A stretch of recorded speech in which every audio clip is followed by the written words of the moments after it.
This is Laurel Meadows, and this is what Laurel Meadows looked like just about a week ago. You see, the residents of this neighborhood have been devastated by a massive flood that has hit here in Sarasota, mainly East 575. And the worst part is, on paper, this should have never happened. Now, I know what you're thinking. They live in Florida. They live in Sarasota. That's a coastal town. They took their chances. But as you'll see in this video, some homeowners are speculating that there may have been external causes to this flooding. You see, to give you a little bit of background, Laurel Meadows is the most impacted of all of the neighborhoods that have been hit by the flooding of, well, now it's called Hurricane Debbie, but when it hit here in Sarasota, it was only a tropical storm. You see, out of the 86 homes here in Laurel Meadows, 84 of them are going to be complete and total losses. And the worst part of all of this is it really came with no warning. You see, these homes aren't built on the side of a cliff. They're not directly on the bay. As a matter of fact, from right here where I'm standing at the entrance to Laurel Meadows, we're about 10 miles from Sarasota Bay, directly east, and 13 miles from the Gulf of Mexico here in Sarasota. Not only that, but almost every single home in this community is over 30 feet in elevation. Pairing that all together, there is no way that a flood, a regular rainstorm, should have caused 5 feet of water to rise and remain inside of this neighborhood for more than 3 to 4 days, while everywhere else in Sarasota was completely dry within a matter of hours. And to even further solidify this point, the homeowners that I've spoken to have said they have never seen or experienced anything like this. And this neighborhood has been here for about 20 years. So that's something to say. Oh, and another point. No mortgage, no insurance company has required any of these homeowners in this neighborhood to get flood insurance. There are 2 of the 86 homes in here that have flood insurance. The rest are done. And the homeowners are required to pay out of pocket for anything that they're going to decide to do with these homes. And the thing is if insurance companies and mortgage companies aren't requiring these people to pay property flood insurance, then there's no reason in anyone's mind that would ever be a threat, because we all know insurance companies, they will squeeze every penny out of you if they can, if they have any reason to.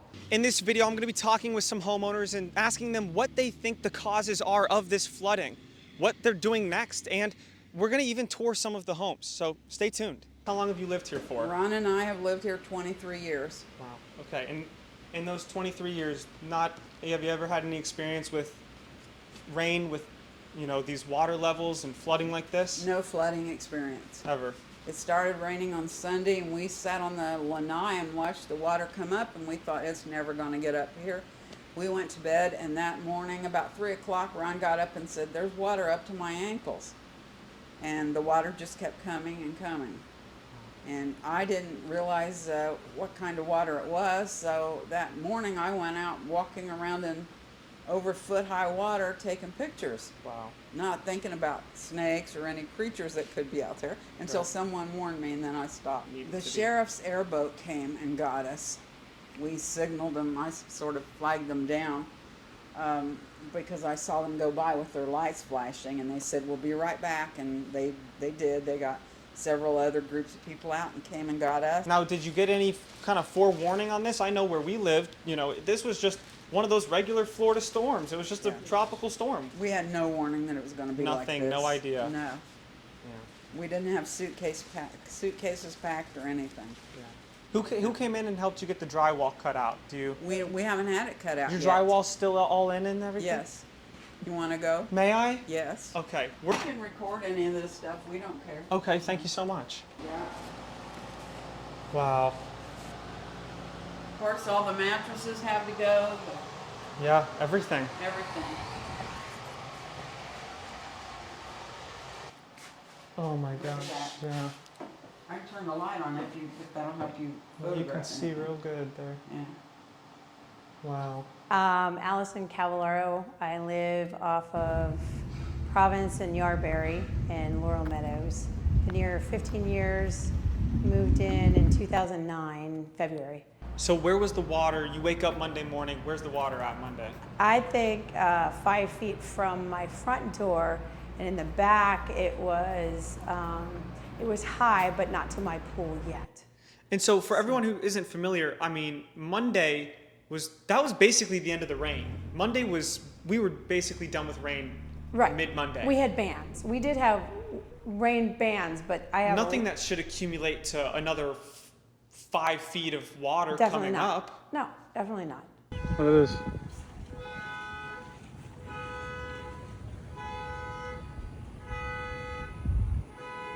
This is the probably like it's waist high. And so after the water receded, then who kind of came in? Who's been helping since then? So Rotary made a plan. They heard that I was in here because that's what they do. They help the Rotarians and then spread out.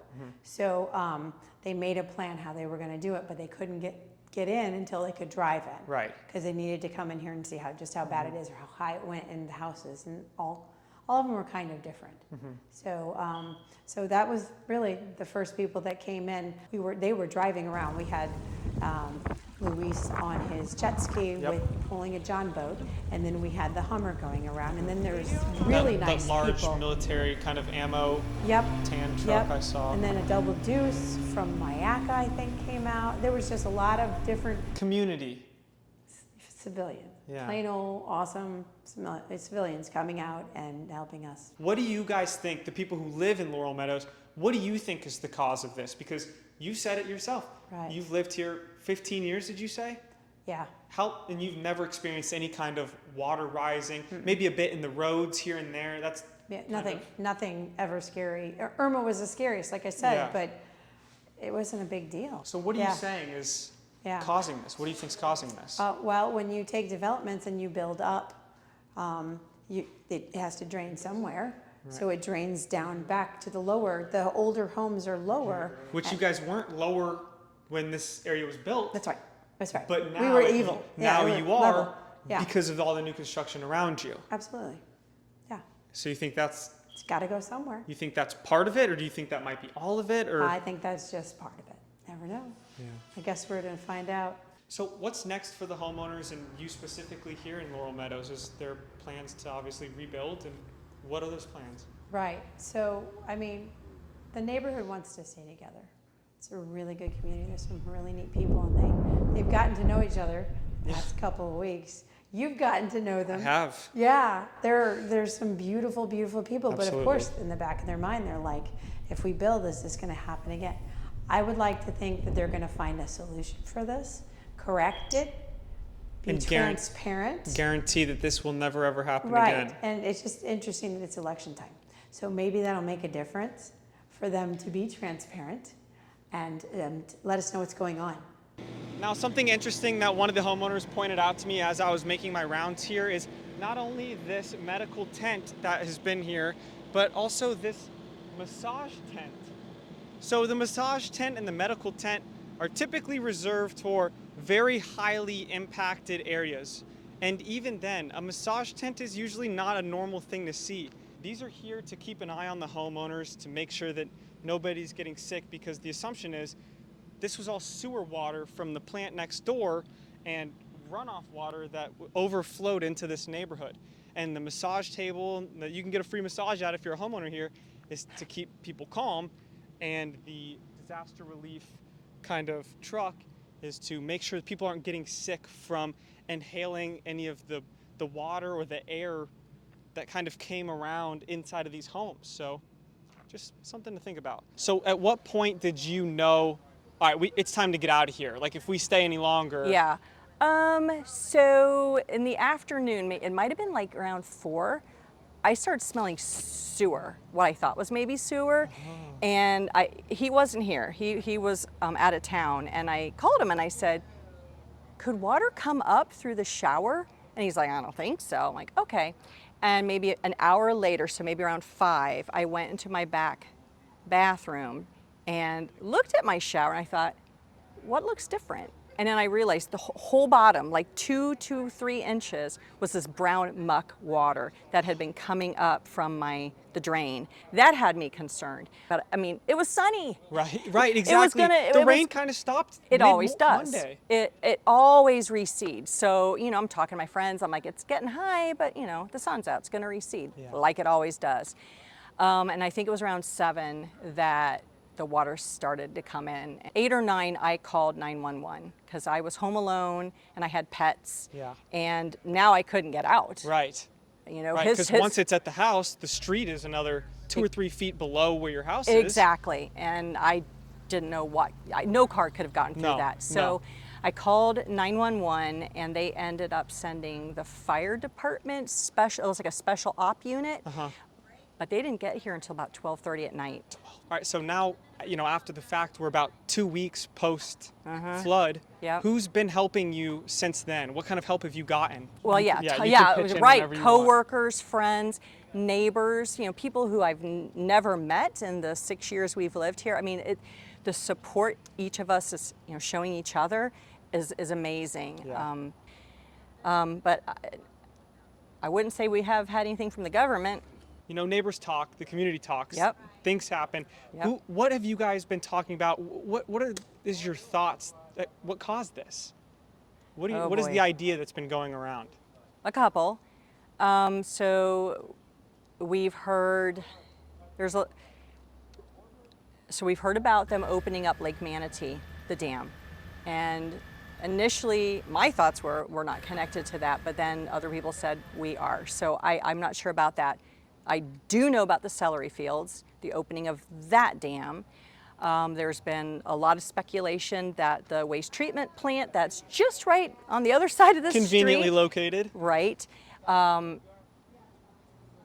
dispatched a lot of water, sewage water. We heard the lift stations at this end of the neighborhood and the north end stopped working, and I think I heard that stopped on Sunday, and people called it in, and county knows, that it wasn't working on Sunday. So we have lift stations, we have dams, we have, also the road. They're widening Yes. Lorraine. And a lot of us are thinking, when they changed the drainage system and they put in those pipes, Yep. because we don't have flooding here. We've had lots of rain. We don't flood. That change. And also we've got all the developments around us that came after we did at a higher elevation. And, they were bone dry. Yeah. We were like the bowl that collected everybody's water. Yeah. And it didn't flow. It didn't go anywhere. It didn't just flow sat here. east. It came to us and it was like a wall behind us that stopped it all. So what's next for the homeowners and you specifically here in Laurel Meadows? Are there any plans to rebuild? That's the big question, isn't it? Yeah. And I'll tell you, my question on that is, if people can't tell us what caused this, then the next big storm, should we expect it to happen again? Why would we rebuild? Vast majority of us did not have flood insurance, so this is coming out of our own pocket. FEMA, thank gosh, came through, but that's not even going to touch the damage. I mean, we lost everything, hundreds of thousands of dollars per each home. Why would we rebuild if we don't have any assurance that that's not going to happen again? What caused it? How do we know it's fixed? So, we're going around and we're gutting. We're taking out the drywall, we're making sure there's no mold growing, but I don't know what the idea is next. And a lot of us are trying to get together to figure that out. We need answers. You can't move forward if you can't figure out what's caused the problem to get you where you are now. All right, now here I am standing on Delft Road, and to my left is the Bee Ridge Water Reclamation Center, and to my right, a stone's throw away, is Laurel Meadows neighborhood. And this is what it looked like on Monday afternoon. As you can see, the water is basically flowing from over here to over here. So, regardless, either the Bee Ridge Water Reclamation Center is higher standing, either released water or water is flowing into Laurel Meadows neighborhood. Now, that has got to be one of the reasons why this neighborhood flooded so bad, and that is not a good thing. This is not clean water. It's a water reclamation center, reclaimed water, and that going into all of these homes. It's mold, it's now hazardous and toxic waste, and it is inside of the drywall of a lot of these homes. And now, as you'll also see, I'm imagining another reason why Laurel Meadows flooded so poorly is because of the extension and the expansion and the constant new development happening here. The neighborhood right next door, Artistry, is a new construction neighborhood, and you could tell how high up it's built compared to Laurel Meadows. And a little bit of it extends right behind Laurel Meadows. So it almost surrounds it on 3 areas, creating almost a bowl-like effect. And I live on Vintage Street in Laurel Meadows. We've been here almost 22 years. In October, it'll be 22 years. Wow. Did you build brand new? We built brand new along with my in-laws who live in the back of the neighborhood on Yarberry Street. And never an experience with flooding? Never. We've lived through 3 hurricanes and a couple of tropical storms. The water would come up halfway up the driveway and then go away, and we never had to worry about it. So now, we're 2 weeks after the fact on all of this. Who's helping you? What kind of help are you getting? It's all our friends. It's all our friends. They've all stepped up. Everyone came on Saturday once we could get in the house. My girlfriends walked me, one girlfriend, Lindsay, she took my hand, she walked me in every room and said, "What's important?" And I was like, because I'm Hispanic, so I'm just hysterical and I cry at everything. And I just point and then they'd start just taking it out and they take it out and they take it out. And then we had other family at my in-laws' house doing their house. Yeah. So we had so much help and then people are just stepping up and it's the only thing keeping me from not losing my mind is everyone being so helpful and so kind. What have you heard has been kind of the cause? What the heck? It's sewage water. It was sewage water coming through. It was not clean, fresh water. It wasn't rainwater. It was contaminated water. You could see it was brown. It was whatever that word is. Yeah. Rakish. Smelled, I bet. Yeah, it smelled. We all tried to wear gloves when we were cleaning up, and at some point you're like, whatever. Yeah, but it's I'm everywhere. like, just please clean yourselves really good when you go home. We threw our shoes away that we were wearing that day. But it's because, again, the water kept coming, and it was coming this way. It should have gone that way.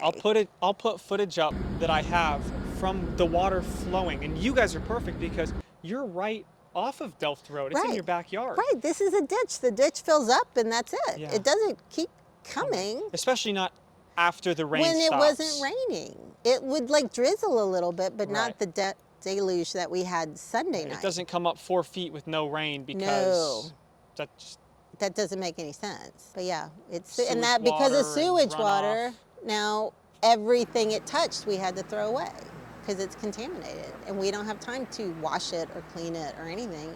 Just toss it. Lost, my baby pictures. I've lost my son's stuff. He's 21 in college. So what about here? What is the plans for? Well, we're rebuilding, but my concern is it's going to happen again. I don't want to rebuild if we don't know what caused it and we're going to flood again. I mean, then that's a waste. So as you can tell, homeowners are desperate for any kind of answers from anybody as to what might have caused this and where they can get reassurances that this will never happen again. And, they're really not getting any of that from anywhere, like you've heard. I reached out to Genevieve Judge, and she's the Sarasota County PR and kind of public information manager, and this is her response to my email. Essentially kind of just pushing me off to a YouTube link, and I actually went and watched almost all of the videos, 108 videos, and there was maybe 1 or 2 that referred to Laurel Meadows and specifically, and even then there was really not much about causes or what might have happened, because this was out of the ordinary. It doesn't seem like anyone wants to admit that from the county. There's really no future plans that I'm hearing about at this time. And there's still so much left to be done in these neighborhoods. Laurel Meadows still needs so much help. Now, if you're interested in helping these families and homeowners who have been absolutely devastated and, quite honestly, kind of failed by their county and government, then I'm going to leave a few links in the description below for a few GoFundMes and ways that you can help out in any way. As always, guys, thanks again for watching, and I'll see you in the next one.